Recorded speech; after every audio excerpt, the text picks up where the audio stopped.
Breaking news, জেলের মধ্যে খুন হলো 7 জন কয়েদি। পুলিশ জানান ওই বন্দি জেলে ছিল 8 জন কয়েদি, যার মধ্যে রুদ্র নামের এক কয়েদি 3 দিন হলো সেই জেলে আসছে। আশঙ্কা করা হচ্ছে রুদ্র নামের সেই কয়েদি বাকি 7 জনকে মেরে জেল থেকে পালিয়েছে। মাত্র 3 দিনের মাথায় এমন নিখুঁত মার্ডার করে দেখে সবার মনে জন্ম হলো একটাই প্ল্যান, যে কয়েদিগুলোকে প্ল্যান করে খুন করা হলো না তো। আরো জানতে চোখ রাখুন আমাদের পর্দায়। এতক্ষণ ছিলাম আমি লামিয়া ইসলাম আপনাদের সাথে। লামিয়া সংবাদ শেষ করে টেবিলে থাকা গ্লাস হাতে নিতে নিতে বলল, আজকাল কিছু এলো রে, জেলের ভিতরে আসামিকে খুন করে চলে যায় অন্য আসামি। পাশে বসে থাকা একজন সিনিয়র সাংবাদিক লামিয়াকে বলল, আমাদের কাজ হচ্ছে এখন এই ঘটনাটা কিভাবে হলো, রুদ্র নামের কয়েদি করলো না অন্য কেউ, নাকি পুলিশ নিজেরাই এই ঘটনা সাজিয়েছে, আমাদের খুঁজে বের করতে হবে। যদি আমরা এটা করতে পারি তো আমাদের চ্যানেল অনেক উপরে উঠে যাবে। কথাগুলো শুনে মাথা নেড়ে হ্যাঁ জানান দিল। এদিকে জেলের থেকে 7 কয়েদিকে মেরে ফেলায় বর্তমান এমপি চিন্তায় পড়ে গেল। যে কয়েদিগুলো মারা গেছে তারা ছিল বর্তমান এমপির খুব কাছের মানুষ। ওই যে কথাই আছে না, রাজনৈতিক কারণে কিছু খারাপ মানুষকেও পাশে রাখতে হয় যাতে স্বার্থ হাসিল করতে সুবিধা হয়। ঠিক এই কারণে বর্তমান এমপি সাইম সাহেবের কয়েদিগুলোকে পাশে রেখেছিল। দরকার হলে কয়েদিগুলোকে সাময়িক সময়ের জন্য বের করে নিজের স্বার্থ অনায়াসে হাসিল করতে পারে সাইম। কিন্তু এখন কি হবে? জেলের বাইরে যেমন এমপির জন্য কাজ করতো কয়েদিগুলো, ভেতরেও তেমন কাজ করত। জেলের ভেতরে থাকা বড়লোকের ছেলেদের মাদক দ্রব্যের ব্যবস্থা করে দিত এই কয়েদিগুলো। এখন আর কেউ রইল না এমপির জন্য জীবন নিতে কিংবা জীবন দিতে পারে এমন লোক। এমপি বসে বসে ভাবছে এখন কি করে আবার সব কিছু আগের মতো পরিচালনা করা যায়। এমপির ফোন বেজে উঠল। ওপাশ থেকে কেউ একজন বলছে, কিরে, 7 জন লোককে একসাথে হারিয়ে খুব কষ্ট হচ্ছে নাকি? তোর সবাইকে এক এক করে শেষ করে দেব আমি। অপরপক্ষের কথা শুনে এমপি সাইম বুঝতে পারল এটা সেই যে তার লোকগুলোকে মেরে ফেলেছে। সাইম বলল, তুই আমার 7টা লোককে মেরে নিজেকে অনেক বড় কিছু ভাবিস না। আমি তোকে খুঁজে বের করে টুকরো টুকরো করে কেটে ফেলবো। কত আশা করে কতজনেই তো মারা গেল, পূর্ণ হলো কি তাদের আশা? তোরও হবে না। শুধু গণনা করে যা দিনগুলো, খুব তাড়াতাড়ি তোর কাছে আসছি। নিজেকে লুকিয়ে রাখতে পারবি না তুই রুদ্র। আমি তোর সামনে সবসময় আসি, শুধু তুই দেখতে পাস না। দেখার মতো চোখ তোর নাই। ফু। হঠাৎ করে এমপির সামনে থাকা গ্লাস ফেটে গেল। সবাই ভয় পেয়ে গেল। ওপাশ থেকে রুদ্র বলল, কিরে, ভয় পেয়েছিস? আমি তোকে প্রতিনিয়ত ভয় দিয়ে দিয়ে মারবো। আমি চাইলে গুলিটা গ্লাসে না করে তোর কপালে করতে পারতাম, কিন্তু তোর এখনো কিছু পাপের হিসাব নেওয়া বাকি আমার। দূরে বসে স্নাইপার দিয়ে ভয় দেখানোকে বীরত্ব বলে না। সাহস থাকলে তো সামনে আয়। তোর সময়ও অতি সংকটে, যা পাপ করা বাকি আছে করে নে। রুদ্র ফোন কেটে দিল। এমপি ভয় পেয়ে গেল। কেউ যখন সামনে থাকা ক্লাসে শুট করতে পারে তাহলে সে যে কোনো সময় কিছু করতে পারে। এই রুদ্রকে খুব তাড়াতাড়ি বের করতে হবে। এমপি ওসিকে কল দিল। কল রিসিভ করতেই এমপি বলল, কি করছেন? আপনার একটা আসামি 7 জন লোককে মেরে জেল থেকে পালিয়েছে। আপনারা কি থানায় বসে বসে আঙুল চুষেন? স্যার, আমরা আসামিকে খুব তাড়াতাড়ি খুঁজে বের করব। আপনি শুধু একটু সময় দেন। কচু করবেন আপনারা। একটু আগে সে রুদ্র নামের আসামি আমাকে শ্যুট করছে। আমার গায়ে শ্যুট না করে টেবিলে থাকা গ্লাসে করে তার ক্ষমতা জানান দিছে। আপনারা যদি কিছু করতে না পারেন তাহলে আমাকে বলে দেন, আমি আমার লোকদের দিয়ে ওই রুদ্রকে ধরে আনবো। স্যার, আমরা চেষ্টা করছি আসামিকে ধরার, একটু সময় দিন আমাদের। রুদ্রের সব তথ্যগুলো আমার কাছে পাঠিয়ে দিন। আমি নিজে দেখতে চাই কে এই রুদ্র। স্যার, আমি এক্ষুনি আসি তার ফাইলটা নিয়ে। এমপি কল রেখে দিলে ওসি ভাবছে, এখন কি করব? এদিকে স্যারের চাপ, এদিকে এমপির চাপ, কিভাবে কি করব আমি? 7-5 ভাবতে ভাবতে ওসি রুদ্রের ফাইল নিয়ে আসলো এমপির কাছে। ওসিকে নিজের বাসায় ঢুকতে দেখে কিছুটা রাগী চোখে তাকিয়ে আছে এমপি। ওসি গিয়ে এমপির হাতে রুদ্রের ফাইলটা দিয়ে বলল, স্যার, আমরা অনেক চেষ্টা করছি এর ব্যাপারে জানতে। অবিশ্বাস্য হলেও সত্যি যে এই ছেলেটাকে কেউ চেনে না। রুদ্র নামটাও নাকি মিথ্যা, তার চেহারাও কেউ দেখেনি। কোথা থেকে এলো, কীভাবে এলো, কেউ জানে না। আমাদের মনে হচ্ছে এই ছেলে প্ল্যান করে জেলে আছে, হয়তো আপনার লোকগুলোকে মারার জন্য আসছে। তাহলে আপনার আগে কেন এসব ধরতে পারেননি? একটা ছেলে আমার 7-8টা লোককে শেষ করে দিয়ে চলে গেল, আর এমন প্ল্যানিং করছে সেটা আপনারা বুঝতে পারেননি? যদি আমরা বুঝতে পারতাম তাহলে আমরা তাকে আরও জিজ্ঞাসাবাদ করতাম। মাত্র 3 দিনে এমন দুর্ধর্ষ প্ল্যান করে ফেললো সে। সে তাহলে সাধারণ কেউ নয়। খোঁজ লাগান কে সে, জানতে হবে। নয়তো আমি, আপনি, আমরা সবার জন্য বিপদ আছে। জি স্যার, আমরা খোঁজ নিচ্ছি, খুব তাড়াতাড়ি খুঁজে বের করব। ওসি এমপিকে আশ্বাস দিয়ে চলে গেল। এমপি এবার আরো বেশি চিন্তায় পড়ে গেল। তাহলে কে সে ছেলে? খুঁজতে সমস্যা হবে। যেখানে নাম, ঠিকানা, ফোন নাম্বার কোনো কিছু ঠিক নাই, সেখানে কিভাবে খুঁজে বের করা যায় তাকে?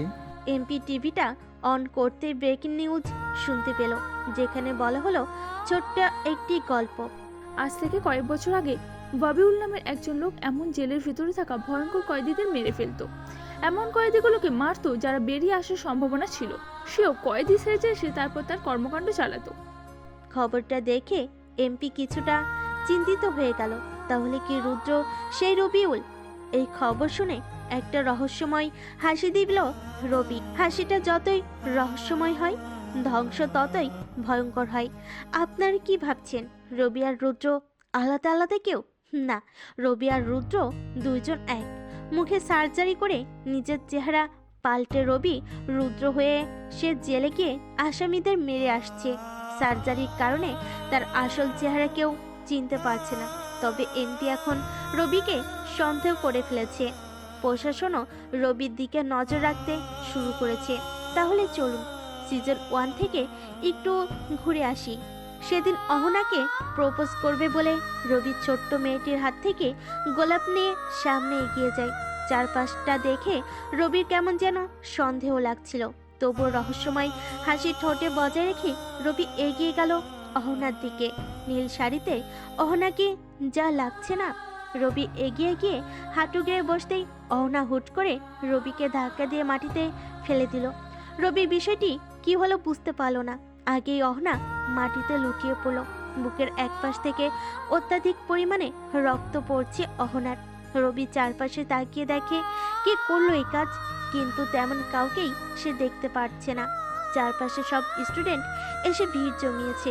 রবি প্রিয় মানুষটির এমন রক্ত দেখে নিজেকে আর সামলে রাখতে পারল না, সাথে সাথেই অজ্ঞান হয়ে গেল। রবির জ্ঞান ফিরে দেখে সে হসপিটালে। পাশে মাহমুদ আর রাহি বসে আছে। রবির জ্ঞান ফিরতে জিজ্ঞেস করে অহনা কোথায়। রাহি, মাহমুদ দুজনেই চুপ করে আছে। কি উত্তর দেবে তারা? তারা কি বলবে? অহনা মৃত্যুর পহর গুনছে। এই কথা শুনলে তো রবি কিছুর একটা হয়ে যাবে। রাহি আর মাহমুদকে চুপ করে থাকতে দেখে রবি নিজেই উঠে রুম থেকে বের হয়ে যেতে চাইলে মাহমুদ রবিকে জাপটে ধরে বলে, সব ঠিক হয়ে যাবে, অহনা আছে পাশের রুমে। রবির একটাই কথা, আমি দেখবো হনাকে। কিন্তু রাহি, মাহমুদ রবিকে যেতে দেয় না। এমন উত্তেজিত দেখে নার্স এসে রবিকে একটা ইনজেকশন দিলে রবি ধীরে ধীরে অহনা অহনা বলে চোখ বন্ধ করে ফেলে। রাহি আর মাহমুদ দুজন চিন্তায় পড়ে গেল। কি করবে এখন? রবিকে কিভাবে বোঝাবে?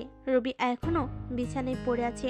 একটু পর 3টা গাড়ি এসে থামলো হসপিটালের গেটে। গাড়ি থেকে 4জন লোক বেরিয়ে এসে সামনের গাড়ির দরজা খুলে দিল। বেরিয়ে আসে রাশেদ। পরের গাড়ি থেকে বেরিয়ে আসে রবির আপু আর ছোট বোন হ্যাপি।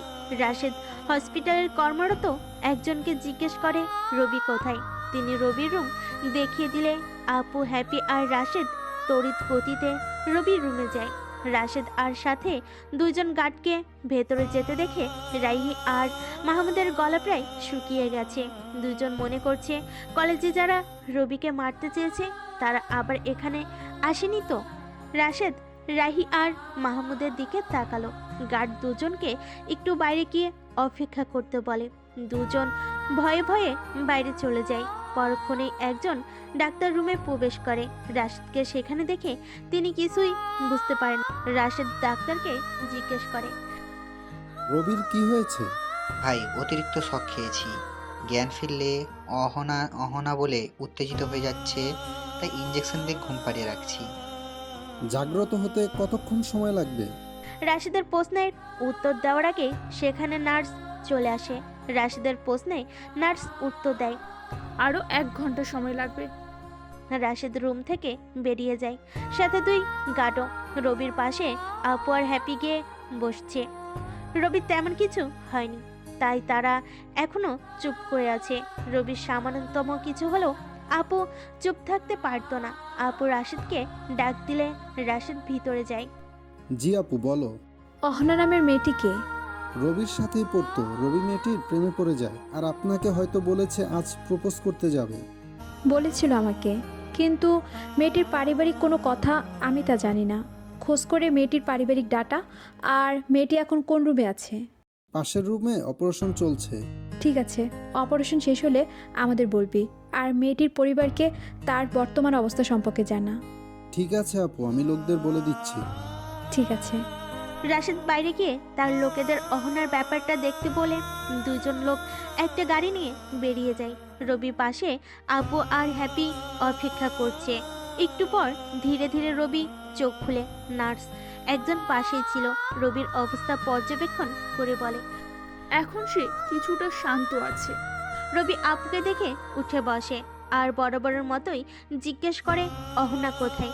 আপু প্রথমে চুপ থাকলেও পরক্ষণে বলে ওঠে, পাশের রুমে আছে, অপারেশন চলছে, একটু পর দেখতে যাবি।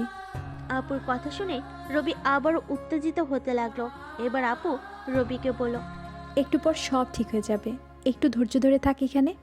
অপারেশন শেষে আমরা সবাই যাব অহনাকে দেখতে, সে ঠিক হয়ে যাবে।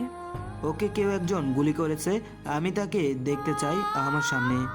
রাশেদ ভেতরে আসতে আসতে বলে, সেসব আমরা খবর নিয়ে নিয়েছি, কিন্তু এখন কিছু করা যাবে না। চতুর্পাশের সবাই উত্তেজিত হয়ে আছে এই ঘটনার পর। আমরা কিছুটা সময় নিয়ে প্ল্যান করে এই কাজ করব। তুই একটু স্বাভাবিক হয়ে উঠ আগে। আমি পারছি না, আর আমার কলিজাকে গুলি করেছে সে, মেরেই ফেলবো আমি তাকে। পেছনের কারণ খুঁজে বের করতে হবে আগে। কি কারণ আবার? অ্যাটাকটা তোর উপরে হয়েছিল, অহনা তোকে সরিয়ে দিয়ে নিজেকে বিপদের মুখে ফেলে দিয়েছে। রবি আর রাশেদ কথা বলছে, তার মধ্যেই রাশেদের একটা লোক ভেতরে এসে রাশেদের দিকে তাকিয়ে বলে, ভাই, অপারেশন শেষ, ডাক্তার কিছু বলতে চাই। ঠিক আছে, আমি আসছি। না, তোরা এখানে থাক, আমি যাচ্ছি। না, আমিও যাব, দেখবো আমি অহনাকে। আগে আমি দেখে আসি, তারপর তুই যাস। রাশেদকে ইশারা করে আপু বুঝিয়ে দিল রবিকে যাতে এই রুম থেকে বের হতে না দেয়। আপু গিয়ে ডাক্তারের সাথে কথা বলে জানতে পারলো অহনার খুব বেশি খারাপ অবস্থা, যে কোনো সময় কিছু একটা হয়ে যেতে পারে। যারা দেখা করতে চায় তারা যেন দেখা করে, 24 ঘন্টার মধ্যে কিছু একটা হয়ে যেতে পারে। আপু ডাক্তারকে জিজ্ঞেস করলো আরো ভালো চিকিৎসার জন্য বাইরে কোথাও নিয়ে যাওয়া যাবে কিনা। ডাক্তার জানিয়ে দিল এত সময় নেই ওর হাতে, আর যে সময়টা আছে তাকে নাড়াচাড়া করানো যাবে না। আপু বুঝতে পারলো অহনার বড় বিপদ। তার থেকে বেশি ভয় হচ্ছে রবিকে নিয়ে। অহনার কিছু হয়ে গেলে এর পেছনে থাকা কাউকে সে বাঁচতে দিবে না। যে গুলি করেছে তাকে তো সবার আগে শেষ করে দিবে। আপু অহনার রুম থেকে বেরিয়ে এসে রবিকে জানায় অহনা এখন কিছুটা ভালো আছে, গিয়ে যাতে তাকে দেখে আসে। রবির সাথে করে আপুও যায়। আপু নিষেধ করে অহনাকে যেন টাচ না করে। রবি শুধু তাকিয়ে চোখে জল ফেলছে। কেন সে নিজের এত বড় ঝুঁকিতে ফেলো? প্রায় 10 মিনিট পর অহনার মা আসে। ওর বাবা দেশের বাইরে গেছে, তাই সে আসতে পারেনি। অহনার এমন অবস্থা জানতে পেরে সেও দেশের উদ্দেশ্যে রওনা দিয়েছে। অহনার মা হাউমাউ করে কেঁদে ওঠে। আপু ওনাকে সান্ত্বনা দিচ্ছে। একটু পর ডাক্তার এসে বলে, আপনারা এভাবে আওয়াজ করলে রোগীর সমস্যা হবে, কেউ কথা বলবেন না, দরকার হলে বেরিয়ে যান। এত জনের আওয়াজ, রোগী বিরক্ত হচ্ছে। ডাক্তার সবাইকে বুঝিয়ে বের করে দেয়। সবাই বাইরে বসে অপেক্ষা করছে। হঠাৎ অহনার রুম থেকে নার্স চিৎকার করে ডাক্তারকে ডাকতে থাকে। নার্স অহনার রুমে প্রবেশ করে। রবি, আপু, অহনার মা সবাই অহনার রুমে ঢুকতে চাইলে নার্স সবাইকে নিষেধ করে। একটু পর সবাই মুখ কালো করে বেরিয়ে আসে। আপু জানতে চাই কি হয়েছে। ডাক্তার জানাই অহনা কোমায় চলে গেছে, তবে এটার খুশি সংবাদ যে খুব তাড়াতাড়ি রোগীর উন্নতি হবে। প্রথমে সবার খারাপ লাগলেও পরের কথায় সবাই কিছুটা স্বস্তি পায়। রবি তো ধীরে ধীরে প্রতিশোধ নামক অনলে পড়তেছে। মনে মনে সে প্রতিজ্ঞা করে নিল যে বা যারা এর পেছনে আছে তাদের সবাইকে শেষ করে দিবে, শেকড় সহ তাদের বংশ উঠিয়ে নিবে। আপু অনেক বুঝিয়ে রবিকে বাসায় নিয়ে আসে। ডাক্তার বলেছে অহনাকে হসপিটালে না রেখে বাসায় নিয়ে গিয়ে সেবা করতে। সপ্তাহ পার হতেই শুরু হয় রবির পাগলামি। ধীরে ধীরে সে কেমন যেন অগোছালো হয়ে ওঠে। আপু একদিন পর পর অহনার বাসায় যায়, তাকে দেখে আসে। মাঝে মধ্যে রবিও যায়। হুট করে একদিন রাশেদ কল করে জানায় যারা অহনাকে গুলি করেছে পুলিশ তাদের সবাইকে গ্রেপ্তার করেছে। 1 সেকেন্ড দেরি না করে রবি রাশেদকে একটা প্ল্যান বলে। রবি নিজের মুখে সার্জারি করে। রবি থেকে হয়ে ওঠে রুদ্র।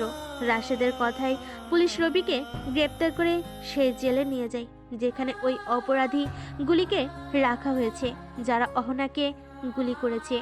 রবি সেখানে গিয়ে সবার আগে খুব ভালো ব্যবহার করে তাদের মনে একটা জায়গা তৈরি করে নেয়। কথায় কথায় রবি জানতে পারে তারা সাইমের জন্য কাজ করে। রবি যখন জানতে চায় অহনাকে তারা কেন গুলি করেছে, তখন তারা জানায় তারা অহনাকে নয় বরং রবিকে মারার জন্য আসছিল। মাঝখানে ওই মেয়েটা চলে আসে।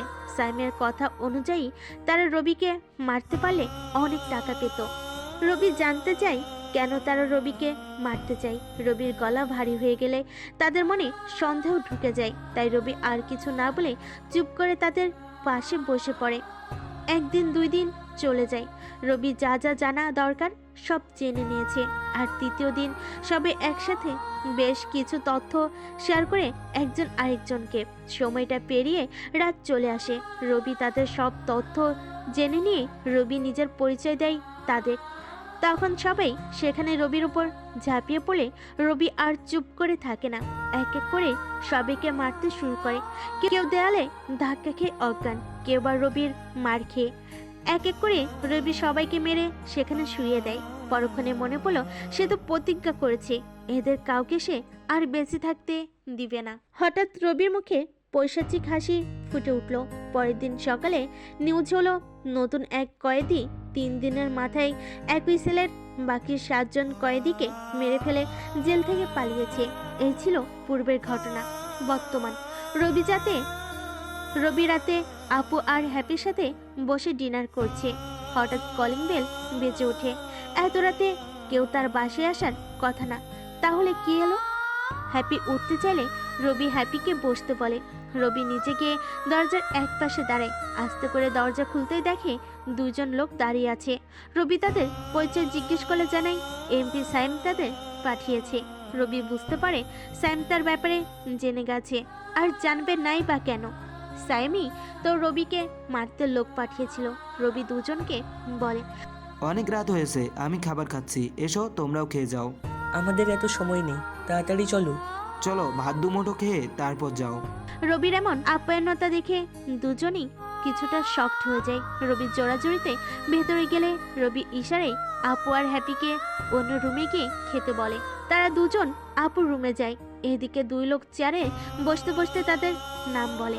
একজন সায়েদ, অপরজন তালেব। রবি তাদের বলে, তোমরা আমার ব্যাপারে কিছু কি জানো? শুধু এটা জানি এমপির সাথে তোমার রিলেশন খারাপ। এটা কি জানো জেলে এমপির যে লোকগুলো মারা গিয়েছিল তারা একসময় আমাকে মারতে এসেছিল? রবির এই কথাই 2 জন চোখ বড় বড় করে ফেলে। উঠে যেতে চাইলে রবি বলে, লাভ নেই, উঠতে পারবে এখান থেকে, বের হতে পারবে না। খাবার শেষ করো, তারপর চলে যেতে পারবে। একটা কথা জেনে রেখো, কার জন্য কাজ করছো, কি কাজ করছো, কেমন সে, এসব তোমার জানা ততটা দরকার না হলেও নতুনভাবে কার সাথে যাচ্ছ, কাকে বলতে যাচ্ছ তার সম্বন্ধে জেনে রাখা উচিত। আমার মতো সবাই শান্ত নাও থাকতে পারে। আমি তোমাদের আপ্যায়ন করতেছি। আমার জায়গায় অন্য কেউ থাকলে হয়তো তোমাদের অবস্থা খারাপ হতে পারত। যে কোনো বিষয়ে তোমাদের এমপি যার কাছে সাহায্য চায়, রাশেদ, তাকে তো চিনো নিশ্চয়ই? হ্যাঁ চিনি। যে কোনো বিষয়ে রাশেদ ভাই আমাদের সাথে থাকতো। এখন এমপির সাথে রিলেশন ভালো না, তাই রাশেদ ভাই আর এমপির সাথে চলে না। আমার জায়গায় তোমাদের এই রাশেদ ভাই হলে তোমাদের কি অবস্থা হতো? এতক্ষণে হয়তো মেরেই ফেলতো। খাবার শেষ করে এমপিকে গিয়ে বলবে দ্বিতীয়বার তার কোনো লোক কিংবা সে আমার সামনে আসলে তাদের লাশও কেউ খুঁজে পাবে না। রবি তাদের দরজা খুলে দিল। 2 জন খুব দ্রুত চলে গেল। আপু আর হ্যাপি রুম থেকে বেরিয়ে রবিকে জিজ্ঞেস করে কারা ওরা। রবি তাদের ব্যাপারে আপুকে সব বলে। আরো কিছু সময় সবাই কথা বলে ঘুমিয়ে গেলে সকালে ঘুম থেকে উঠেই রবি ফোনটা হাতে নিয়ে দেখে রাশেদ 4টা কল দিয়েছে। ফোন সাইলেন্ট ছিল, তাই বুঝতে পারেনি। রবি তাড়াতাড়ি রাশেদকে কল দেয়। ওই পাশ থেকে রাশেদ কল ধরেই বলে ওঠে, হ্যাপি স্কুলে যাওয়ার সময় কেউ তাকে ফলো করছিল। কি? হ্যাপি কোথায় এখন? স্কুলেই আছে। যারা ফলো করছিল তারাও নাকি স্কুলের আশেপাশেই ঘোরাঘুরি করছে। হ্যাপির গার্ডগুলো কই? ওরা কি করতেছে? তোর কথা মতো গার্ডরা দূর থেকে হ্যাপির খেয়াল রাখছে। গার্ডরা এই খবর আমাকে জানানোর পর আমি তোকে কল দিয়েছি। কজন লোক হ্যাপিকে ফলো করছে? ওরা 2 জন আছে। ওদের হাঁটাচলা দেখে আমাদের লোকরা বুঝতে পারছে ওদের হাতে পিস্তল আছে। ঠিক আছে, আমাদের লোকদের নাম্বারগুলো আমাকে সেন্ড কর, আমি কথা বলছি। ঠিক আছে, আমি পাঠাচ্ছি। রাশেদ কল কাটতেই রবি হ্যাপিকে একটা মেসেজ পাঠায়। ক্লাস মনোযোগ দিয়ে কর, আর চারপাশে খেয়াল রাখবি, ক্লাস থেকে বের হবি না। আমি আসছি। আর হ্যাঁ, ক্লাস শেষ হলে সোজা সাদের রুমে গিয়ে বলবি আমি তোকে সেখানে যেতে বলেছি, আর আমি অফিসে আসছি। হ্যাপি এই মেসেজটা পড়ে বুঝতে পারে কোনো সমস্যা হয়েছে বা হবে। ক্লাস চলছে তো চলছে। হ্যাপি চারপাশ তাকিয়ে দেখছে সন্দেহজনক কিছু কিংবা কাউকে দেখে কিনা। রবির বোন বলে কথা। রবির চিন্তা ভাবনা দেখে হ্যাপি অনেক কিছু শিখে ফেলেছে। হ্যাপি চারপাশে তাকাতিকে ওই লোক দুটোকেও দেখে ফেলে, যাদের রাস্তায় দেখেছিল হ্যাপির পেছনে গাড়িতে। হ্যাপি বুঝে যায় এই লোকগুলো তাকে ফলো করছে। ক্লাস শেষ হতেই হ্যাপি স্যারদের রুমে যায়, আর রবির বলা কথা মতো স্যারদের সাথে কথা বলে সেখানেই বসে থাকে। একটু পর বাইক নিয়ে রবি স্কুলে আসে। সোজা অফিসে গিয়ে হেড স্যারের রুমে চলে যায়। এর আগেও অনেকবার আসছিল এখানে রবি, তাই সব স্যারেরা রবিকে ভালো করে চিনে। হ্যাপির পড়াশোনা কেমন চলছে না চলছে জানতে মাঝে মধ্যেই আসা হয়। পিয়নকে বলে সবার জন্য চায়ের ব্যবস্থা করলো। রবির পাশেই বসে আছে হ্যাপি। রবি স্যারদের সাথে কথা বলছে। তখনই রাশেদ কল দিয়ে জানালো যে লোকগুলো হ্যাপিকে ফলো করছে, তার হয়তো কিছুটা সন্দেহ করেছে, তাই তারা চলে যাচ্ছে। রবির সাথে সাথেই রাশেদকে জানায় যেন তার লোকেরা এই অজ্ঞাত 2 লোককে ধরে ফেলে। রবি কল রাখতেই পাশে বসে থাকা হেড স্যার বলল, কোনো সমস্যা? না, তেমন কিছু না, আমার একটু যেতে হবে। ও হ্যাঁ, সাথে আজকে হ্যাপিকেও ছুটি দিতে হবে, যদি আপনাদের কোনো সমস্যা না থাকে। রবির কথা শুনে হেড স্যার বলল, না না, সমস্যা নাই। প্রতিবারেই তো বাবা তুমি তোমার বোনকে নিয়ে যাও যখনই আসো। এটা আমার ব্যক্তিগতভাবে খুব ভালো লাগে। আর মাঝে মধ্যে এভাবে এসে খোঁজ খবর রাখা খুব ভালো একটা বিষয়। কয়জনই বা খোঁজ রাখে বলো? হ্যাঁ স্যার, এখন তো স্কুলে ভর্তি করিয়ে দিছে, মানে সব দায়িত্ব শিক্ষকের, এটা মনে করে অনেকে। মাঝে মধ্যে পরিবার থেকে খোঁজ নেওয়াও যে আমাদের দায়িত্ব তা কজনে বা বুঝে। ঠিক আছে স্যার, আসি আজ, ভালো থাকবেন। স্যারদের থেকে বিদায় নিয়ে রবি বাইকে এসে বসলে হ্যাপি রবির পেছনে বসতে বসতে বলে, লোক দুটোকে কি ধরে ফেলেছে? কোন লোক? ভাইয়া, আমি তোমার বোন হই, ওকে? তুমি আমাকে ওয়ার্নিং দেওয়ার পরেই আমি বুঝতে পারছি কিছু তো একটা আছে। পরে চারপাশে দেখে আমিও বুঝতে পারলাম ওই লোক দুটো আমাকে ফলো করছে। বা এত তাড়াতাড়ি বুঝে গেলি? দেখতে হবে না কার বোন আমি? হ্যাপির বাচ্চামিগুলো দেখে রবি হেসে উঠলে হ্যাপিও হেসে ওঠে। 2 ভাই বোনের হাসাহাসিতে শেষ হলো বাসা আর স্কুলের মধ্যকার পথ। রবি হ্যাপিকে বাসে নামিয়ে দিয়ে বেরিয়ে পড়লো রাশেদের দেওয়া ঠিকানায়। রাশেদ একটু আগে জানালো অজ্ঞাত লোক দুটিকে তার লোকেরা নিয়ে আসছে।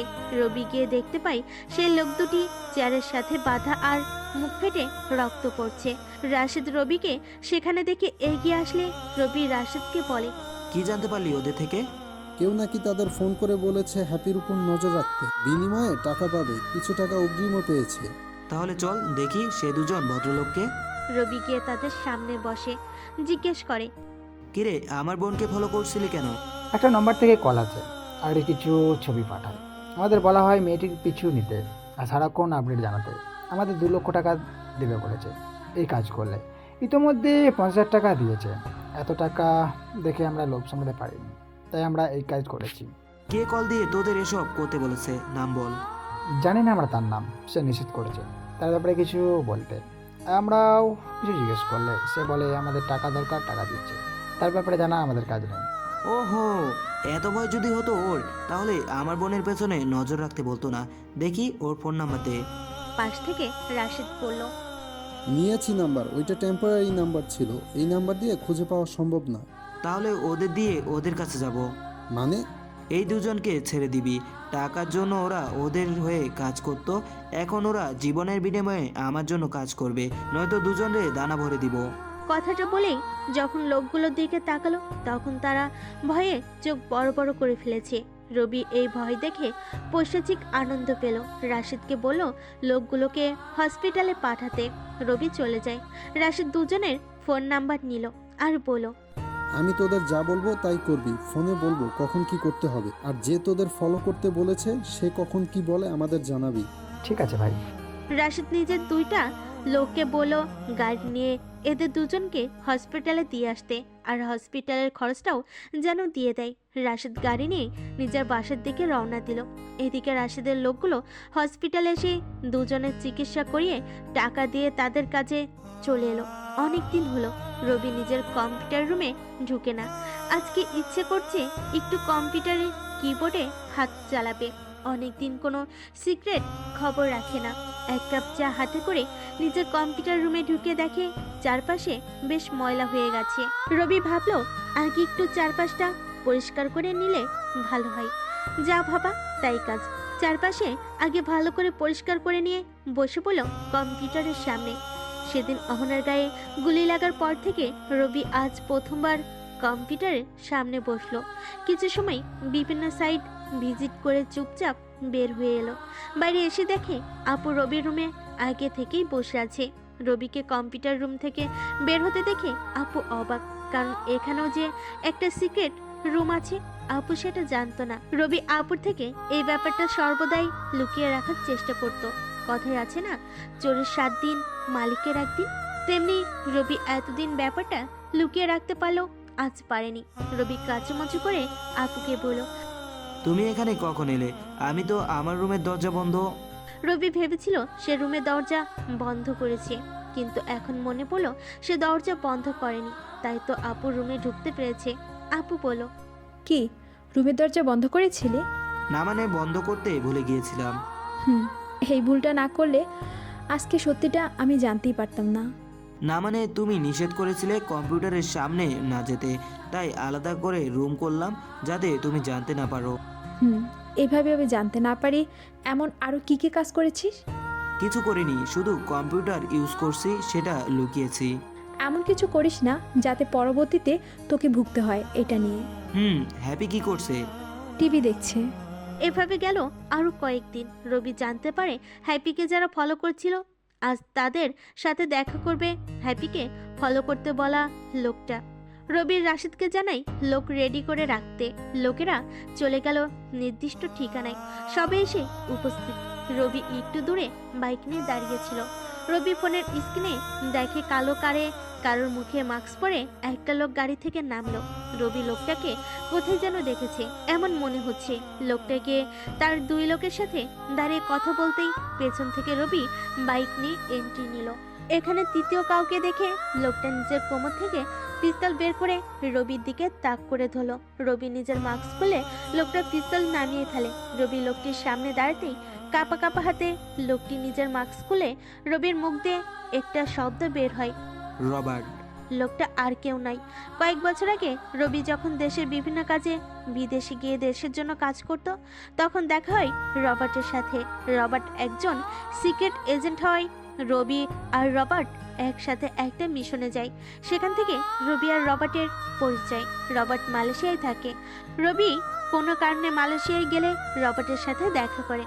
একটা মিশনে এক লোক রবার্টকে পেছন থেকে গুলি করতে গেলে রবি নিজেই লোকটাকে গুলি করে রবার্টকে সেই মিশনে বাঁচায়। সেদিন থেকে রবার্ট আর রবি ভালো বন্ধু হয়ে যায়। মালয়েশিয়ায় কোনো কাজ থাকলে রবি রবার্টকে বলে করিয়ে নেয়। বাংলাদেশের রবার্টের কাজও রবি করে দেয়। তাদের বন্ধুত্বটা অনেক ভালো হয়। রবিকে দেখে রবার্ট এজন্যই ভয় পেল। সবাই জানে রবি মারা গেছে। সেদিন অ্যাক্সিডেন্টে রবির গাড়ি খাদে পড়ে গিয়ে ব্লাস্ট হয়ে যায়। পেছনে রবার্ট ছিল অন্য একটা গাড়িতে। দুজন দুবাইয়ের একটা মিশন শেষ করে আসছিল। তখনই এই ঘটনা ঘটে। অনেক খোঁজ করেও রবিকে পাওয়া যায়নি, সব কিছু পুরো ছাই হয়ে যায়। তাই সবাই ভাবে রবি হয়তো সেখানেই মিশে গেছে। রবির সব কন্ট্যাক্ট অফ ছিল। সিক্রেট কাজ করতে গেলে নিজের তথ্য ছাড়া আর কোনো তথ্য দেওয়া হয় না। পরে এই তথ্য নিয়ে যে কেউ চাইলে ঝামেলা করতে পারে। তাই সেদিনের পর থেকে রবিকে আর কখনো সিক্রেট এজেন্সির জন্য কাজ করতে দেখা যায়নি। সবাই ধরে নিল রবি সেই আগুনে পুড়ে ছাই। কিন্তু আজ এমন একটা সময় রবার্ট রবিকে নিজের সামনে দেখে বিশ্বাস করতে পারছিল না। রবার্ট রবিকে জড়িয়ে ধরে বলে, ভাই এতদিন কোথায় ছিলে তুমি? রবি চুপ করে আছে, কিছুই বলছে না। রবার্ট আবার বলে, কি হলো ভাই, চুপ করে আছো কেন? এবার রবি বলে, চলো বাসায় যাই, সব কথা সেখানে হবে। হ্যাঁ ভাই চলো। রবার্ট তার দুই লোককে চলে যেতে বলে। রবিও ইশারা করে চারপাশে থাকা তার লোকেদের চলে যেতে বলে। রবি বাইকে বসে নিজের মতো ড্রাইভ করছে। পেছনে রবার্ট নিজের গাড়ি নিয়ে আসছে। মিনিট 10 পর রবি নিজের বাসার সামনে এসে থামলো। রবিকে থামতে দেখে পেছনে রবার্টও থেমে গেল। কলিং বেল দিলে আপু এসে দরজা খুলে দেয়। রবার্টকে দেখে আপু বলে, কেউ? আমার বন্ধু রবার্ট। পেছন থেকে রবার্ট বলল, হ্যালো। ভেতরে এসে কথা বলি। চলো। আপু ভেতরে গেলে রবি আর রবার্ট কথা বলতে শুরু করে। কেমন আছে, কি করছে, এইসব কথা বলার মাঝখানে রবার্ট হঠাৎ দাঁড়িয়ে যায়। হ্যাপি নিজের রুম থেকে বের হয়ে দরজার সামনে দাঁড়িয়ে রবার্ট হ্যাপিকে দেখতে পেয়ে দাঁড়িয়ে যায়। রবি জানে রবার্ট এভাবে শক খেলো কেন। রবি রবার্টকে বসতে বলে রবার্ট বলে, এই মেয়ে এখানে কেন? আমার ছোট বোন, তুমি যাকে ফলো করছো, জানি না কার কথায় তুমি এসব করছো। জানতে চাই তোমার থেকে, কেন এসব করছো, কার কোথায়? রবির কথা শুনে রবার্ট সোফায় বসে পড়ল। হ্যাপি চা নিয়ে এসে টেবিলে রাখলো। হ্যাপি একটু দূরে যেতেই রবার্ট বলল, হেড আমাকে বলেছে এই মেয়েটাকে ফলো করতে। হেড মানে আমাদের সিক্রেট এজেন্সির হেড? ওনার কথাই আমি এই মেয়েটিকে মানে তোমার বোনের উপর নজর রাখতে বলি। এই দুই লোকগুলো যাতে ঠিক মতো কাজ করে, তাই কিছু টাকাও দিয়েছি। আমার দেশে কোনো কাজ থাকলে সেটা তুমি আমাকে জানাতে পারতে। আমরা তো সবাই জানি তুমি তাই আমাকে এই কাজ করতে হলো। তোমার সাথে যখন আমার শেষ মিশন হয় তার আগের রাতে আমি তোমাকে একটা কোড দিয়েছিলাম, মনে আছে? কোড? রাতে যখন আমার সাথে প্ল্যান করে রুমে যাচ্ছিলাম তখন তোমার হাতে একটা চিট কোড দিয়েছিলাম, যাতে একটা কোড লেখা ছিল উল্টো পৃষ্ঠায়। ও নো, আমি উপরের পাতাটাই শুধু দেখেছি, নিচের পাতা তো দেখি নাই। সেটা তোমার ভুল ছিল, উল্টো পাতায় লেখা ছিল RK9023DXWC, যেটা তোমাকে আমার ব্যাপারে অনেক কিছু জানাতে সাহায্য করতো। এটা তুমি গুগল করলেও আমার ব্যাপারে অনেক কিছু চলে আসতো। আমি না থাকলেও জানতে পারতে আমার বন্ধুর আশেতে ঠিকানা, আরও অনেক কিছু জানতে পারতে। একটা বড় ভুল করে ফেলেছি। বাদ দাও ওটা, এখন বলো হেড কেন আমার বোনকে ফলো করতে বলেছে? তুমি ভালো করে জানি হেড কখনো কারণ বলে না, তবে কালকে হেড বাংলাদেশে আসছে। তোমার বোনকে কালকে বা আজকে ওনের সামনে নিয়ে যেতে বলেছে আমাকে। মানে হেড এদেশে 2 দিন থাকবে, তার মধ্যে ওনার সাথে তোমার বোনের দেখা করানোটা আমার কাজ। তার মানে এর পেছনে কি কারণ তুমি জানো না? কিছু জানি না, আমি তোমাকে সত্যি বলেছি। ঠিক আছে, শেষ দিন তুমি দেখা করাবে হ্যাপি মানে আমার ছোট বোনের সাথে হাইডের। এটা মনে রাখবে, হ্যাপি আমার বোন। আমি শুধু পেছনের কারণটা জানার জন্য আমার বোনকে সামনে আনছি। যদি কেউ আমার বোনের গায়ে একটা ফুলের টোকাও দিয়ে যায় তাহলে তার লাশ ওখানেই পড়ে যাবে। আমি ব্যাপারটা দেখে রাখবো। মনে থাকে যেন আমি তোমাকে বাঁচানোর জন্য নিজে গুলিবদ্ধ হয়েছিলাম, কারণ তুমি আমার টিমে কাজ করতে। তাই এখন তুমি জানো ভালো করে কি করবে তুমি। রবির এমন অপ্রকাশিত কথাই রবার্ট বুঝতে পারে। তার কথায় যখন হ্যাপি হেডের সাথে দেখা করতে যাবে তখন কেউ হ্যাপিকে কিছু করতে চাইলে যেন রবার্ট নিজের জীবন দিয়ে হলেও হ্যাপিকে রক্ষা করে। রবার্ট চলে যায়। রবির রাশিদকে রবার্ট আর হেডের কথাগুলো জানাই। রবার্ট জানাই কাল হেড দেখা করবে এবং নির্দিষ্ট ঠিকানাও দিয়ে দেয়।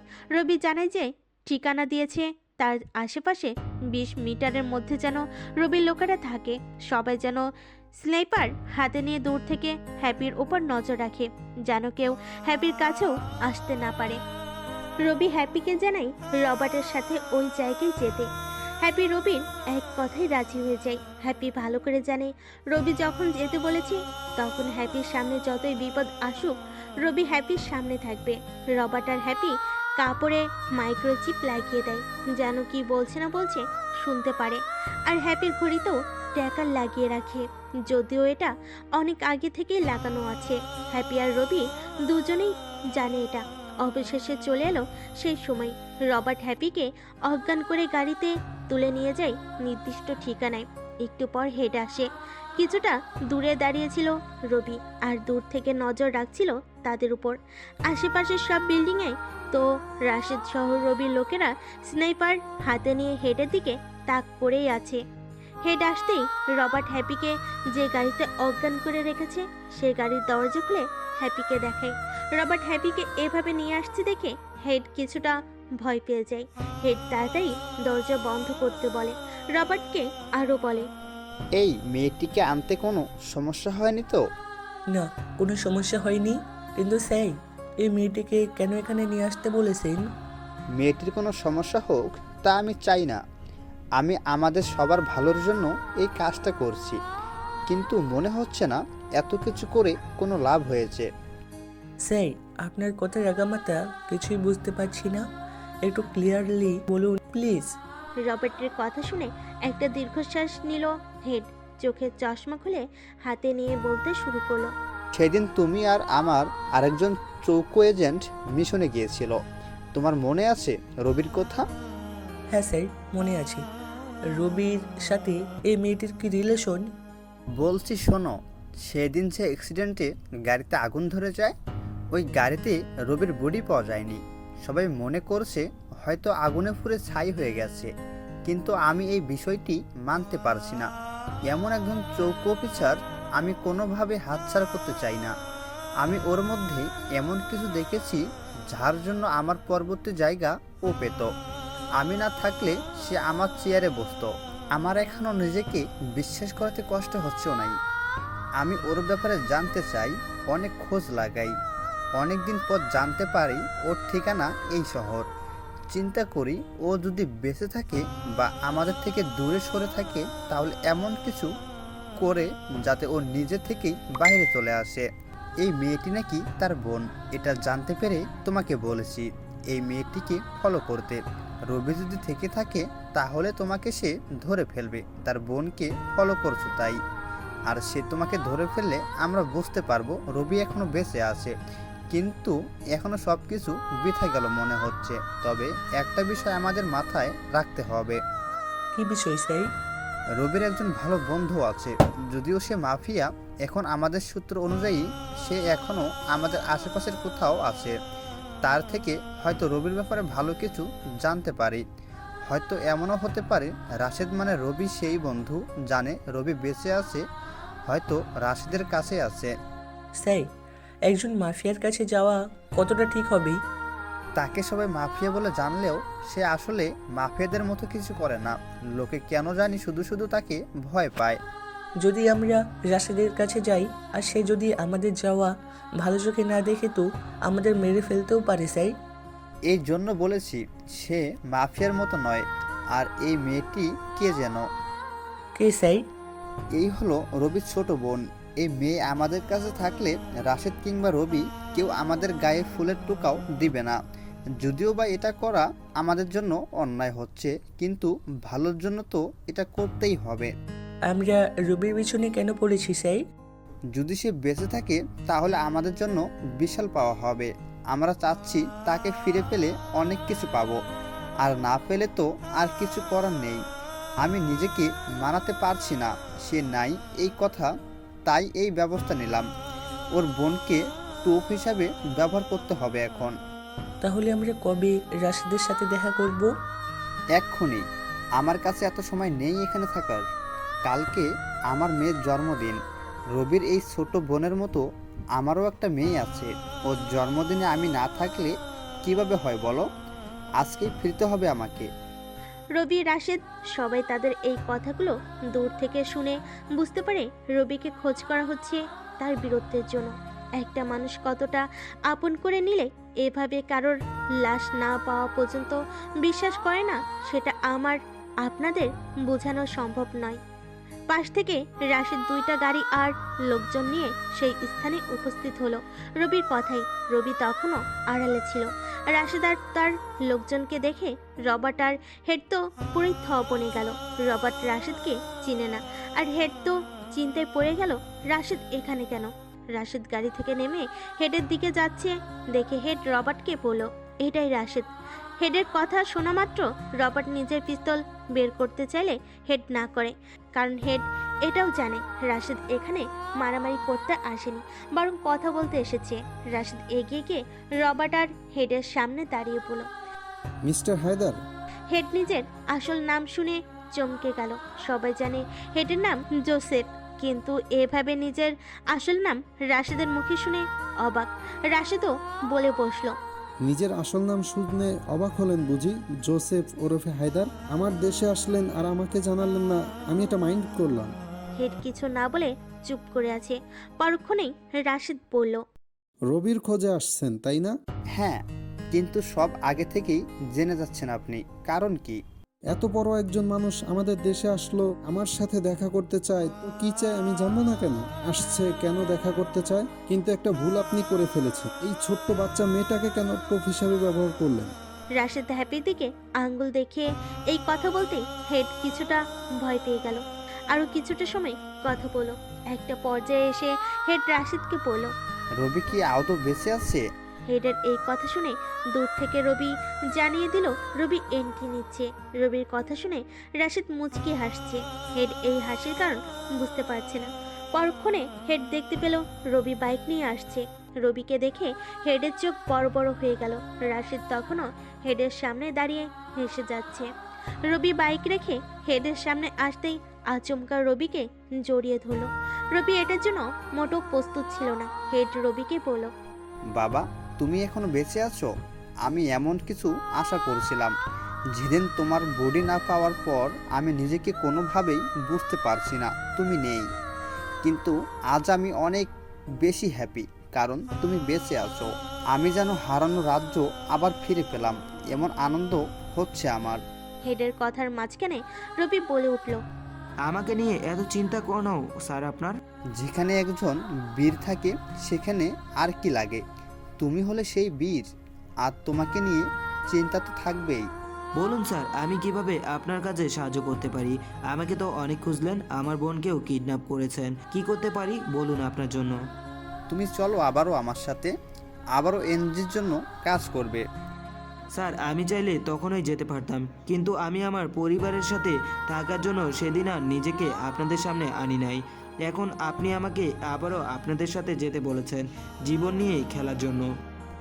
দেখো বাবা, তুমি থাকলে বিভিন্ন দেশের মাফিয়া ভয়ে থাকে, তুমি নাই এটা জানার পর থেকে মাফিয়াদের তাণ্ডব এখনও আক্রমণগত বেড়ে চলছে।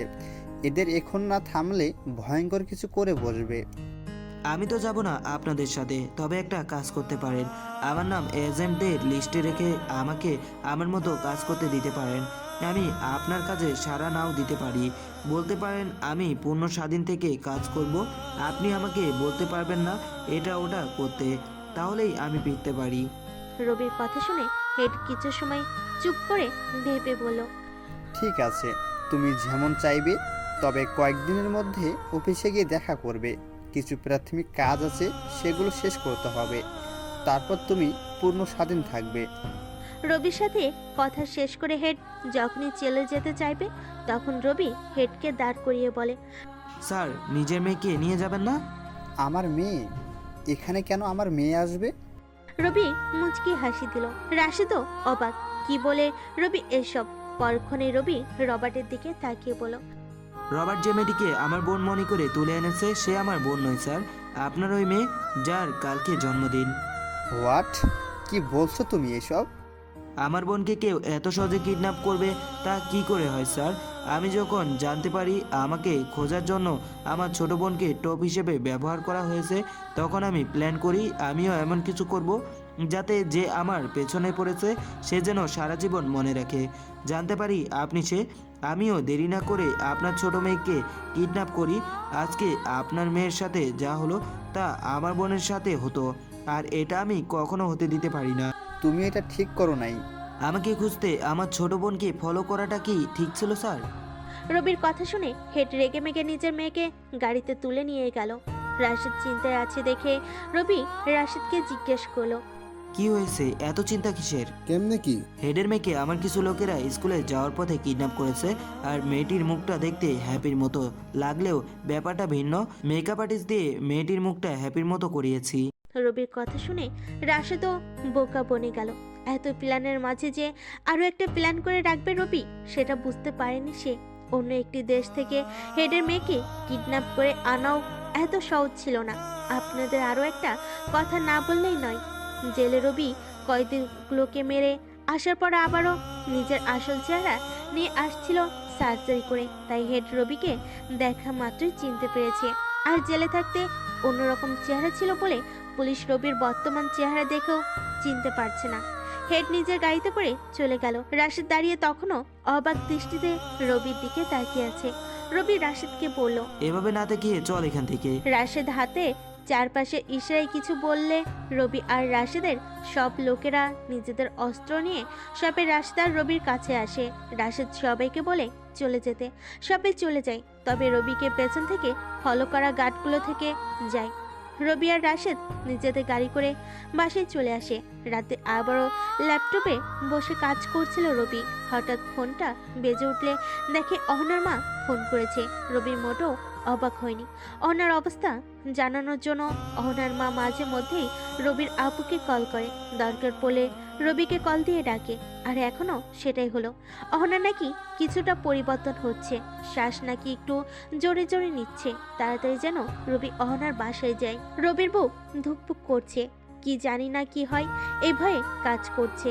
রবি তাড়াতাড়ি বাইক নিয়ে অহনার বাসায় যায়। গিয়ে দেখে অহনার পাশে তার মা বসে কান্না করছে। কতদিন হলো অহনা শুয়ে আছে, কারোর সাথে কথা বলছে না। রবি গিয়ে অহনার অবস্থা দেখে অহনার মাকে বলে ডাক্তারকে ফোন করেছি কিনা। অহনার মা জানাই ফোন করেছে আর ডাক্তার আসছে। কথাটা মুখ থেকে শেষ করতে না করতেই ডাক্তার চলে আসে। অহনাকে দেখে ডাক্তার বলে এক্ষুনি হসপিটালে নিয়ে যেতে হবে। অহনাকে নিয়ে রবি আর অহনার মা হসপিটালে যায়। রবি ফোন করে আপুকে অহনার অবস্থা জানায়। রাত হয়ে গেছে অনেক, তাই আপু সকালে আসবে বলে। আর এদিকে হ্যাপিরও এক্সাম, তাই হ্যাপিকে রেখে যাওয়াটা ঠিক হবে না। ডাক্তাররা অহনাকে একটা রুমে নিয়ে গিয়ে পরীক্ষা নিরীক্ষা করে। এদিকে অহনার মা কেঁদে নিজের নাজেহাল অবস্থা করে ফেলেছে। প্রায় 40 থেকে 50 মিনিট পর ডাক্তার বাইরে এসে একটা স্বস্তির নিঃশ্বাস ফেলে বলে, অহনা এখন আগের থেকে অনেকটা ভালো আছে। আশা করা যাচ্ছে 5 থেকে 7 দিনের মধ্যে জ্ঞান ফিরবে। ডাক্তার আরও জানায় অহনাকে বাসায় সেবা করার কারণে এমন পরিবর্তন সম্ভব হয়েছে, নয়তো এমন মৃত্যুর মুখ থেকে 0.0% মানুষ ফিরে আসে। রবি ডাক্তারকে জানায় এই 5 থেকে 7 দিন যা লাগে অহনাকে হসপিটালে রাখতে, যাতে পরবর্তীতে কোনো সমস্যা না হয়। কিন্তু ডাক্তার জানায় হসপিটালে রাখলে সমস্যা হবে, তাই মাঝখানে 4 দিন বাসায় নিয়ে সেবা করে পরে জ্ঞান না ফেরা পর্যন্ত হসপিটালে রাখতে। কি আর করার, ডাক্তার যেটা ভালো মনে করে অহনার জন্য সেটাই করতে হচ্ছে। এদিকে হ্যাপির এক্সাম, রেডি হয়ে এক্সাম দিতে স্কুলে গেলেই ঘটে এক বিপত্তি। রবি আর রাশেদ দাঁড়িয়ে কথা বলছিল অহনার ব্যাপারে। কথা শেষ করে রবি ফোনটা পকেট থেকে হাতে নিয়ে দেখে হ্যাপি 4টা কল দিয়েছে। রবি কিছুটা বিচলিত হয়ে পড়ে। ছোট বোনটা রবির কলিজা, আর সেই কলিজা এতগুলো কল দিয়েছে, অবশ্য কোনো সমস্যা তো হয়েছে। রবি তাড়াতাড়ি কল ব্যাক করতে গেলে হ্যাপি আবারও কল করে। রবি ফোনটা রিসিভ করতেই ওপাশ থেকে হ্যাপি ভয়ে ভয়ে কান্না করতে করতে বলে, ভাইয়া বাঁচাও আমাকে, ওরা আমাকে মেরে ফেলবে। কি হয়েছে তোর, আর কে মেরে ফেলবে, কি বলছিস এসব? ভাইয়া আমার স্কুলে তুমি তাড়াতাড়ি চলে এসো, ওরা 4 জন লোক আমাকে মেরে ফেলবে। ভয় পাস না, স্কুলের পেছনে আসিস তো, আমি এখনই আসছি। রবি কলে কথা বলছিল তা শুনে রাশেদ তাড়াতাড়ি রবির বাইক স্টার্ট করে। রবি তাড়াতাড়ি পেছনে বসে পড়ে। 1 সেকেন্ড দেরি না করে রাশেদ বাইক চালিয়ে হ্যাপির স্কুলের দিকে আসতে শুরু করে। হ্যাপি তখনও রবির সাথে লাইনে ছিল। রাশেদ এত স্পিডে বাইক চালালো যে মাত্র 2 মিনিটে হ্যাপির স্কুলে এসে হাজির। রবি রাশেদকে বলল হ্যাপির পেছনের দিকে আছে, যেন সেখানে যায়। রবিও নিজের মতো করে দৌড়ে পেছনে চলে গেল। হ্যাপিকে কলে জিজ্ঞেস করছে কই সে, কিন্তু এখন আর কোনো রেসপন্স পাচ্ছে না। কল কেটে যেতেই রবি আবারও হ্যাপিকে কল দিলে ফোন বন্ধ পায়। এবার রবির মাথায় যেন আকাশ ভেঙে পড়ে। রবি তাড়াতাড়ি নিজের ফোনে হ্যাপির লোকেশন চেক করে লোকেশন দেখে যখনই রবি গেটের দিকে তাকায়, দেখে একটা গাড়ি খুব স্পিডে সেখান থেকে বের হয়ে যাচ্ছে। রবি বুঝতে পারে ওই গাড়িতেই হ্যাপি আছে। রবি দেরি না করে স্কুলের সবার সামনে দৌড়ে গাড়ির দিকে যেতে যেতে গাড়িটি বের হয়ে যায়। রবি গাড়ির নাম্বারটি রাশেদকে নোট করতে বলে আর তার লোকেদের জানাতে বলে গাড়ির ব্যাপারে। রবি নিজের বাইক নিয়ে হ্যাপিকে কিডন্যাপ করা গাড়ির পিছু নেয়। কিছু সময় পর গাড়ি থেমে যায় একটা পুরনো বাড়ির সামনে। দেখে বোঝা যাচ্ছে এখানে ভয়ঙ্কর কিছু হতে চলেছে। এদিকে রাশেদ তার লোকেদের পাঠিয়ে দিয়েছে রবির লোকেশনে। রবিকে দাঁড়ালে হ্যাপি রবির দিকে আসতে চায়, কিন্তু দুজন লোক হ্যাপির 2 হাত ধরে থাকে। কিছু সময় পর সেখানে একটা গাড়ি নিয়ে আসে বর্তমান এমপি সাইম। রবি সাইমকে দেখে রেগে মেগে তার দিকে যেতে থাকে। রবি গিয়ে সোজা এমপির কলার ধরে এমপি রবিকে ধাক্কা দিয়ে বলে, তোর বোন আমার লোকদের হাতে, এখন আমি যা বলবো তুই তাই করবি, নয়তো তোর বোনের মৃত্যুর জন্য তুই দায়ী। রবি এবার হ্যাপির দিকে তাকিয়ে থমকে যায়। এমপির দিক থেকে চোখ নামিয়ে হ্যাপির দিকে তাকায়। হ্যাপির চোখ থেকে পানি পড়ছে। যেখানে হ্যাপিকে কখনো রবি মন খারাপ করতে দেয়নি, আজ সেখানে হ্যাপির চোখে পানি দেখে রবির কলিজা ফেটে যাচ্ছে। সাইম রবির দিকে কয়েক পা হেঁটে রবিকে বলে, তুই সে না যে জেলের ভেতরে আমার লোকগুলোকে মেরে ফেলেছিস? কি মনে করেছিস আমি কিছুই জানবো না? রাজনীতি করি আমি, রাজনীতির মারপ্যাচ আমি ভালো বুঝি। তুই আমার লোকদের মেরে ফেলেছিস আর আজ তোকে মরতে হবে। বলে রবিকে একটা ঘুষি দিতেই চারপাশে অনেকগুলো গাড়ি আর অনেকগুলো লোক অস্ত্র সহ চলে আসে। চারপাশটা ঘিরে ধরে। রবির নাক দিয়ে রক্ত পড়ছে। গাড়ি থেকে রাশেদ নামতে দেখে সাইম তো ভয় পেয়ে গেছে। সাইম কিছু বলার আগে রাশেদ হ্যাপির দিকে আঙ্গুল দেখিয়ে বলে, ওই মেয়েটাকে ছেড়ে দেয়। রাশেদের কথা শেষ হতে না হতেই সাইম ইশারা করলে তার লোকেরা হ্যাপিকে ছেড়ে দেয়। হ্যাপি দৌড়ে এসে কাঁদতে কাঁদতে রবিকে জড়িয়ে ধরে। রবি হ্যাপিকে শান্ত করার চেষ্টা করে, কিন্তু এত বেশি ভয় পেয়েছে হ্যাপি কিছু সময় পর পর অনেক জোরে কান্না করছে। রবি হ্যাপিকে নিয়ে রাশেদের গাড়িতে উঠে বসে। হ্যাপিকে জিজ্ঞেস করে, কি হয়েছে স্কুলে, আমাকে সব বল। হ্যাপি তখনও ফুপিয়ে ফুপিয়ে কেঁদে যাচ্ছে। রাশেদের গাড়ি থেকে পানির বোতল নিয়ে হ্যাপিকে পানি দেয় আর কপালে কেটে যাওয়া অংশে হাত দিয়ে বাতাস করে যাতে কষ্ট কম হয়। পানি খাওয়া শেষে হ্যাপি বলে, আমি স্কুলে গেলে দেখি 4 জন লোক আমার ছবি হাতে নিয়ে আমাকে খুঁজছে। লোকগুলোকে আমি কখনো দেখি নাই। আমি ভয় পেয়ে দৌড়ে সেখান থেকে চলে যেতে চাইলে তাদের একজন আমাকে দেখে ফেলে। তারপর তারা পিস্তল বের করে আমার পিছু নেয়। আমি দৌড়ে স্কুলের পেছনে গাছের দিকে লুকিয়ে তোমাকে কল দিলে তুমি কল ধরো না, পরে কয়েকবার দিলে কল ধরো, তখন কথা বলার সময় ওরা আমাকে ধরে ফেলে। তোমরা পেছনের দিকে গেলে লোকগুলো আমার মুখ চেপে ধরে আমাকে তাদের গাড়িতে তোলে। ওদের গাড়িতে ধাক্কা খেয়ে কপাল ফেটে যায়। তারপর তুমি গাড়ির পিছু নিতে নিতে এখানে চলে আসো। হ্যাপি কথাগুলো বলে থেমে গেল। রবি হ্যাপিকে গাড়িতে বসতে বলে সে গাড়ি থেকে বের হলো। রাগে মাথা পুরো হিট হয়ে গেছে রবির। গাড়ি থেকে নেমে গাড়ির দরজা বন্ধ করে দিয়ে নিজের কোমর থেকে পিস্তল বের করতে করতে সাইমের দিকে এগিয়ে যেতে থাকে। পিস্তল বের করে সাইমের মাথায় ধরতেই রবির পকেট থাকা ফোন বেজে ওঠে। এক আকাশ বিরক্তি নিয়ে রবি ফোনটা বের করে দেখে হ্যাপির স্কুলের প্রধান শিক্ষক কল দিয়েছে। রবি কলটা ধরতে ওপাশ থেকে স্যার বলল, তোমার বোন নাকি স্কুলে আসছিল, কিন্তু এখন হল রুমে কোথাও তোমার বোনকে খুঁজে পাওয়া যাচ্ছে না। আজকে ওর এক্সাম আছে, কিন্তু এক্সাম হলে না পেয়ে তোমাকে কল দিলাম। আপনার স্কুলে ইতিমধ্যে অনেক কিছু ঘটে গেছে স্যার, যা আপনি বুঝতেও পারেননি। আমি হ্যাপিকে নিয়ে কিছু সময় পরে আসছি, তখন ওর এক্সাম নেবেন। রাখলাম। প্রধান শিক্ষক আরো কিছু বলার আগে রবি কল কেটে দিল। সাইম এখনো শখ হয়ে দাঁড়িয়ে আছে। তার সাথে কি হচ্ছে তা বুঝতে না পারলেও কিছু বলতে বা কিছু করতে পারছে না। রবি সাইমকে ঠিক নাক বরাবর একটা ঘুষি বসিয়ে দেয়। নাক থেকে রক্ত পড়তে শুরু করলো। সাইম নাকে হাত দিয়ে বসে পড়লো। রাশেদ রবির দিকে আসলে রবি কিছু বলার আগেই সাইম রবির পা ধরে বলে, ভাই মাফ করে দেন, ভুল হয়ে গেছে। রবি সাইমকে এবার জোরে একটা লাথি দিয়ে রাশেদকে বলে, রাশেদ, ওই কুত্তাটাকে ছাড়া বাকি সবাইকে মেরে দে, আর একে বন্দি করে রাখ, আমার অনেক হিসাব বাকি ওর সাথে। রবির কথা শুনে সাইমের চোখ বড় বড় হয়ে গেল। সাইমের বাকি লোকেরা মাটিতে হাঁটু গেড়ে বসে পড়ল। রবি একটা শব্দ উচ্চারণ করতেই লোকেরা সাইমের সব লোককে উড়িয়ে দিল। স্যাম এসব দেখে অজ্ঞান হয়ে গেল। এদিকে গুলির আওয়াজে হ্যাপির গাড়ির দরজা খুলে বাইরে এসে দেখে তাকে যে লোকগুলো ধরে এনেছে সবাই মাটিতে পড়ে আছে। ময়লাগুলো পরিষ্কার করতে বল, আর সাইমকে বেঁধে রাখ, রাতে আমি আসছি। রবি হ্যাপির দিকে হাঁটতে শুরু করলে রাশেদের লোকেরা সাইমের লোকেদের লাশগুলো গাড়িতে তুলে আর সাইমকেও একটা গাড়িতে তুলে নিয়ে যায়। রবি হ্যাপিকে নিয়ে নিজের বাইকে করে স্কুলে চলে আসে। সোজা প্রধান শিক্ষকের রুমে যেতেই স্যার দাঁড়িয়ে যায়। স্যার কিছুটা ভয় পেয়ে গেছে। প্রথমে তো রবির চোখগুলো রক্তের মতো লাল হয়ে আছে, আর তার উপরে একটু আগে সিসিটিভি ফুটেজ চেক করে দেখতে পেল হ্যাপিকে কিডন্যাপ করা হয়েছে। এটাও দেখলো রাশেদের মতো মাফিয়া রবির কথা মতো চলছে। তার মানে তো রবি আরো বড় কিছু। স্যার, একটু সমস্যা হয়ে গিয়েছিল, আপনি হ্যাপির এক্সাম এখন নিতে পারেন। না না থাক, ও এমনিতেও পড়াশোনায় ভালো, ওর এক্সাম দিতে হবে না।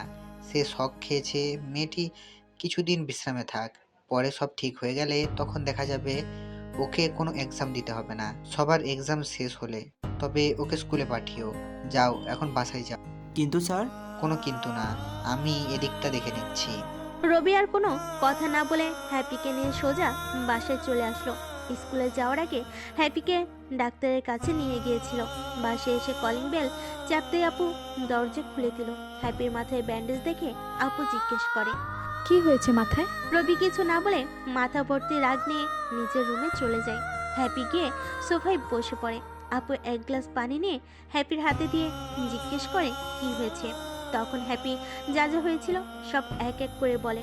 কিছু সময় পর রবি নিজের রুম থেকে বের হয়ে হ্যাপির পাশে গিয়ে বসে। হ্যাপি এখনো সোফায় বসে আছে। রবি গিয়ে বসতেই আপু এক কাপ কফি নিয়ে রবির হাতে দিয়ে বলে, লোকগুলোর সাথে এমনটা না করলেও পারতি। কোন লোকের সাথে কি করছে আবার? যাদের মেরে ফেলতে বলেছিস তারাও কারো হয়ে কাজ করে, এমনটা না হলেও পারতো। আজ এমনটা না হলে কাল আবারও আমার পরিবারের কারো না কারোর সাথে এমন কিছু হওয়ার আশঙ্কা ছিল, তাই আগাছা গোড়া থেকে উপড়ে ফেলেছি। রবির কথাই আর কোনো জবাব দেয় না আপু। ধীরে ধীরে রাত ঘনিয়ে আসলে রবি চলে যায় সাইমের কাছে। সাইমের অবস্থা দেখে বুঝতে পারছে পোলাপান সাইমকে অনেক মেরেছে। রবি সাইমের কাছে যেতে দেখে পোলাপান রবির কাছে আসলো। রবি বলল কিছু জিনিস আনতে, লবণ, মরিচ, ব্লেড এসবের কথা শুনে সাইম বুঝতে পেরেছে তার সাথে কি হতে চলেছে। হাত পা চেয়ারের সাথে বাঁধা। সাইমকে জিজ্ঞেস করলো শেষ কোনো ইচ্ছে আছে নাকি, কিন্তু সাইম সবার মতো বরাবর মাপ চাইল। কিন্তু এটা তো রবির ডিকশনারিতে খুবই কম ইউজ হয়। রবি বলল, আমার বেশ কিছু প্রশ্ন আছে, জানি সব উত্তর তোর কাছে আছে। যদি প্রশ্নের উত্তর দিস তাহলে কষ্ট না দিয়ে মেরে দিব, আর যদি আমার প্রশ্নের উত্তর না দিস তো। আমার প্রথম প্রশ্ন, সেদিন অহনাকে কেন তোর লোকেরা গুলি করেছে? আমি জানি এসব বললেও তুই আমাকে মেরে ফেলবি, কখনো বলবো না এসব আমি। তুই বলবি না, তোর বাপ বলবে। রবি কথা বলতে বলতে সাইম পায়ের পাতায় একটা শুট করলো। সাথে সাথে সাইম লাফ দিয়ে গিয়ে পড়ে গেল চেয়ার নিয়ে। রবি ইশারা করতেই দুজন লোক সাইমকে আবার তুলে রবির সামনে বসালো। আবার জিজ্ঞেস করলো, কেন সেদিন তোর লোকেরা অহনাকে শুট করেছে? বলবো না, তোর যা করার কর। এমনিতেও যখন মারা যাব তোকে এত তথ্য দিয়ে কেন মরতে যাব? মেরে ফেল আমাকে। সাইমের ঘাটতারামি দেখে এবার রবি তার এক লোককে বলো গরম পানি আনতে। এদিকে রবি বিলেট দিয়ে সাইমের পায়ের পাতার নিচের অংশ কাটতে শুরু করলো। সাইম চিৎকার করছে, কিন্তু মুখে কাপড় গুজে দেওয়ায় চিৎকার তার মুখের ভেতরে থেকে যাচ্ছে। এবার গুঁড়ামরিচ সাইমের পায়ের কাটা অংশে লাগিয়ে দেওয়ার কয়েক সেকেন্ড পরেই সে অজ্ঞান হয়ে যায়। এতটুকু টর্চার নিতে পারছে না, আবার নাকি মুখ খুলবে না বলে রবি একটা সজোরে লাথি দিল। উল্টে পড়ে যায় সাইম। লোকের আবার সোজা করিয়ে বসে জ্ঞান ফেরায় সাইমের। এবার রবি নিজে থেকে কিছু বলার আগেই সাইম বলতে শুরু করে, ভাই আমি সব বলছি, তাও আমাকে আর কষ্ট দিস না। রবি এবার পৈশাচিক হাসি দিয়ে বলে, আগে বললে এত কষ্ট পেতে হতো না। বল এখন কেন অহনাকে গুলি করেছিস? ও আমাদের জন্য কাজ করে। আমাদের একটা 7 জনের দল আছে, তার মধ্যে অহনা একজন। আমরা একজন আর একজনের সাথে কাজ করি। সেদিন আমাদের কোনো প্ল্যান ছিল না অহনাকে মারার। আমাদের লোক তো অন্য কাউকে মারতে গিয়েছিল। কিন্তু অহনা কেন জানি তাকে বাঁচাতে গিয়ে নিজে গুলির সামনে গেল। কি অহনা আমাকে মারার প্ল্যান করেছিল তোদের সাথে? জানি না সেটা কেন করলো। সেদিন ও তোকে মেরে দিতে সুযোগ করে দিল, কিন্তু পরে কি হলো যে ও নিজে গুলির মুখে চলে আসলো। আজ তুই না থাকলে আমার কষ্ট হতো না। রবি নিজের কানকে বিশ্বাস করতে পারছে না। অহনা তাকে মারতে লোকের সাথে প্ল্যান করেছে। রবি সাইমের বলা কথাগুলো আর সহ্য করতে না পেরে সাইমকে সেখানেই শেষ করে দিল। 2 দিন চলে গেল, রবি বাসা থেকে বের হয় না। আপু বিষয়টি বুঝতে পেরেছে, কিছু একটা হয়েছে, কিন্তু কি হয়েছে সেটা ঠিক বুঝতে পারছে না। রাত প্রায় 9টা। রবি বসে বসে ভাবছে অহনার কথা। আপু 2 কাপ কফি হাতে নিয়ে রুমে এলো। রবি আপুকে দেখেও আনমনা হয়ে বসে আছে। আপু বলল, খিরে এত কি ভাবছিস? তেমন কিছু না, দেখি কফি দাও। কথাটা বলে রবি আপুর কাছ থেকে কফিটা নিয়ে খেতে শুরু করলো। পরক্ষণে আপু বলল, অহনার মা কল দিয়েছিল, বলল কাল অহনাকে হসপিটালে নিতে হবে। নিতে হলে নিবে, এখানে তোমাকে জানানোর কি আছে? রবির এই কথাটা আপুর মোটেও ভালো লাগেনি। আপু এবার বুঝতে পারলো রবি অহনার কোনো ব্যাপার নিয়ে চিন্তিত। আপু আবার বলল, তুই যাবি না অহনাকে হসপিটালে নেওয়ার সময়? দেখি সময় পেলে যাব। কয়দিন হলো তুই ওকে দেখতে যাসনি, মনে আছে? আচ্ছা বলতো, অহনা কি এমন করেছে যার জন্য তুই হঠাৎ ওর সাথে কথা অফ করে দিয়েছিস? ও একটা কাল নাগিনী। ওই দিন ও সায়েম সহ আরো অনেকের সাথে হাত মিলিয়ে আমাকে মারার প্ল্যান করেছিল। যেদিন আমি তাকে প্রপোজ করতে যাই সেদিন আমাদের চারপাশে ছিল ওর লোক। সময় বুঝে আমাকে ওরা গুলি করেছিল, কিন্তু পরে অহনার কি হলো জানি না, সে নিজে আমাকে বাঁচাতে গেল। এর মানে তো একটাই, প্রথমেও বুঝতে পারিনি যে তোকে ভালোবাসে, পরে যখন বুঝতে পারে অনেক দেরি করে ফেলেছে, তাই নিজেকে উৎসর্গ করে তোকে বাঁচাতে এসেছিল। শোনো, ও আমার সাথে বিশ্বাসঘাতকতা করেছে, আর তুমি ভালো করে জানো আমি বিশ্বাসঘাতকের সাথে কি করি। ও সুস্থ হলে তো আমি ওকে মেরে দিব। পাগলামি করিস না তো। এভাবে আপুর সাথে রবির শেষ কিছু কথা হলো। আপুর মূল কথা অহনা বুঝতে না পেরে এমনটা করেছে। নিজের ভুল বুঝতে পেরে তো রবিকে বাঁচাতে চেষ্টা করে নিজের মৃত্যুর মুখে ঢলে পড়েছে। আপুর এসব কথা রবি খুব একটা পাত্তা দেয় না। আপু বুঝতে পারে এখন রবিকে যতই বোঝাক কাজ হবে না। আপু নিজের রুমে চলে গেল। রবি সকালে ঘুম থেকে উঠেই দেখে সিক্রেট এজেন্টের হেড 2টা মেল করেছে। একটাতে বলা হলো বাংলাদেশে একটা মাফিয়া টিম তৈরি হয়েছে যা দেশের মধ্যে গুম খুন করে যাচ্ছে, এদের সবাইকে যেন রবি শেষ করে দেয়। আর দ্বিতীয় মেলে তাদের ছবি ঠিকানা সব ছিল। রবি দেখে সেখানে সাইমের ছবিও ছিল। হঠাৎ মনে করলো এটা মনে হয় সাইমের টিম, যে দলের কথা বলেছে সে। রবি দ্রুত কম্পিউটার নিয়ে বসে পড়লো তাদের ব্যাপারে জানার জন্য। কিছু সময় খোঁজ করে জানতে পারে এটা সাইমের বলা সেই দল, কিন্তু এখানে অহনার ছবি নাই কেন? রবি বুঝতে পারে হেড এখানেও কিছু একটা করেছে। সাইমের কথা মতো অহনার ছবি থাকা উচিত। কিছু সময় কম্পিউটারের কাজ শেষ করে রবি নাস্তা করতে বের হলে আপু তাড়াতাড়ি নাস্তা দেয়, আর আপু রেডি হয়ে রবিকে বলে রেডি হতে। রবি জিজ্ঞেস করে কোথায় যাবে। আপু জানে অহনাকে হসপিটালে নেওয়া হয়েছে, তাই সেখানে যাচ্ছে। রবি বলে সে যাবে না, কিন্তু আপু বলে তার সাথে যেতে হবে। কি আর করার, ইচ্ছে না থাকা সত্ত্বেও যেতে হলো। রবি না চাইতেও কেমন জানি অদ্ভুত টানে রবি অহনার সামনে চলে যায়। সে আগের মতো শুয়ে আছে মেয়েটি, ফর্সা চেহারায় কালো দাগ পড়ে গেছে। এই কয়দিনে একেবারে শুকাই গেছে। রবির একটা মায়া কাজ করছিল, করবেই বা না কেন, ভালোবাসার মানুষ বলে কথা। বেশ কিছু সময় তাকিয়ে থাকার কারণে রবি খেয়াল করে তার চোখের কোণে পানি জমে গেছে। রবি তাড়াতাড়ি চোখের পানি মুছে নিয়ে বাইরে চলে আসে। সময় যায় 1 ঘন্টা 2 ঘন্টা, অহনার কোনো পরিবর্তন হয় না। এভাবে প্রায় 7 ঘন্টা যাওয়ার পর নার্স ডাক্তারকে চিৎকার করে ডাকতে শুরু করে। ডাক্তারের সাথে রবিও গিয়ে দেখে অহনার চোখ খুলে উপরের দিকে তাকিয়ে আছে। ডাক্তার ভালো করে চেক করে দেখে তেমন আর কোনো সমস্যা নাই। ডাক্তার ওষুধ লিখে রবির হাতে দিয়ে বলে ওষুধগুলো ঠিক মতো খাওয়াতে। অহনার শরীর বেশ দুর্বল, তাই ওষুধগুলো যাতে কোনোভাবে মিস না হয়, আর খাবারটা যেন ঠিক মতো খায়। ডাক্তার এক গাদা কথা বলল যাতে অহনার কোনো সমস্যা না হয়। সব শেষে সবাই অহনার রুম থেকে বেরিয়ে গেলে আপু রবিকে বলে অহনার সাথে কথা বলতে। রবি নিজেই ভেবে পায় না কি বলবে সে। তার তো কথা বলতে গেলে কথা আটকে যাবে। আপু চলে গেলে অহনা তাকিয়ে আছে রবির দিকে। রবি সোজা গিয়ে অহনার বেডের এক পাশে বসে পড়ে। রবির ইচ্ছে করছিল সোজা কেন এমন করলো তার সাথে জিজ্ঞেস করতে, কিন্তু কেন জানি বলা সেটা ঠিক হবে না ভেবে আর জিজ্ঞেস করলো না। অহনার রবির দিকে তাকিয়ে কেমন যেন কাঁদতে শুরু করলো। রবি তাড়াতাড়ি অহনার চোখের জল মুছে দিয়ে বলল, কি হলো, তুমি কাঁদছো কেন?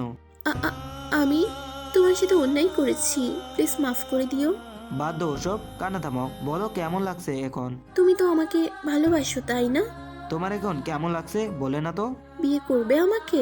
রবি বুঝতে পারছে এই মেয়েটি নিজের অবস্থা বলবে না।